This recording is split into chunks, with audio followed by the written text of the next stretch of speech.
Hey, here we are again. This is our Born Free California build for next year. And I just got the transmission case. This just came. This is touring case. It's '02 to '06. And this case, I'll get this stripped down. This is going to go out, get polished. And then this goes to Baker. And Baker is going to fit this with one of his greatest 6-speed transmissions, which there's no second to a Baker transmission. They shift like butter, smooth, and I'm looking forward to having a really cool, fully polished Baker transmission.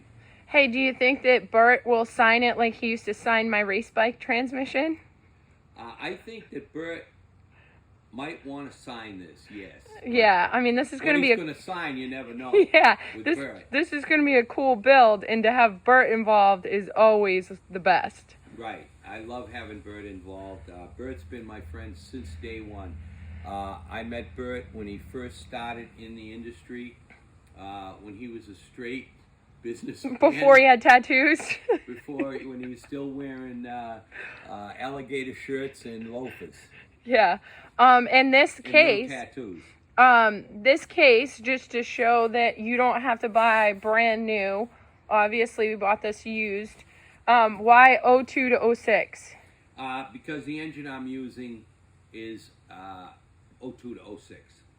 That's all I'm going to say. So in '07 they changed, well, in other words, why not say an '07 or a later model? Well, '07 they started with a 6-speed transmission. The transmission case is different. So this is a 5-speed case that you're putting a 6-speed in, though? Absolutely. I'm putting a 6-speed Baker in this. Good. All right, so something different and something cool. Yeah. All right, so stay tuned for the next episode. Dad, what are you doing?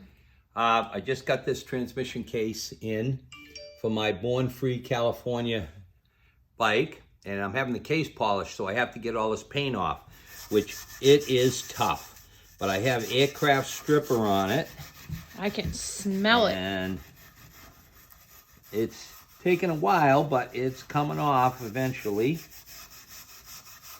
So, and then once I get it somewhat clean, I'll put it in our vapor hone machine, and that'll finish it off. It'll be like a brand new case by the time I get through with it. The vapor hone works awesome for stuff like this, but you got to get the heavy stuff off first. So how come you couldn't put this in the sandblaster and do it? Well, I didn't want to really sandblast it.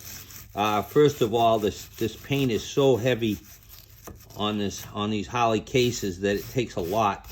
So that's why I wanted to blast it. Put paint stripper on it first to soften it up and take the curse off it.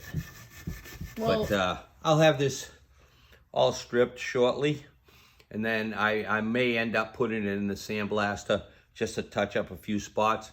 Then it'll go in our vapor hone machine.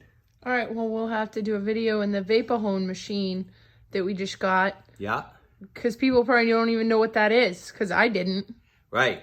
The vapor hone is an awesome machine. Yeah, don't tell what it is yet. We'll have to talk about it later. Yeah, for another video. Next episode. Yeah. Hi, I'm getting stuff together for my Born Free California bike that we're going to be building over the next 6 months. And my next step is the transmission. So I had this case. Which we showed the video from the other day, you stripping it. Right. So I stripped this case, and it still had all the residue on it. So I put it in this machine, our vapor hone machine, which is an awesome machine. It went in here, and it got cleaned up really well. It took all of the debris off it. It brought the aluminum back to where it originally was.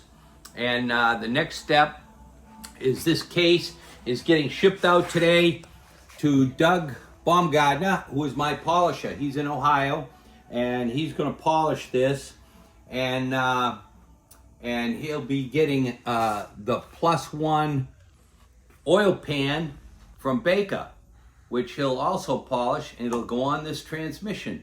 And then this tranny is going to go off to Baker for a 6-speed and an N1 shift drum.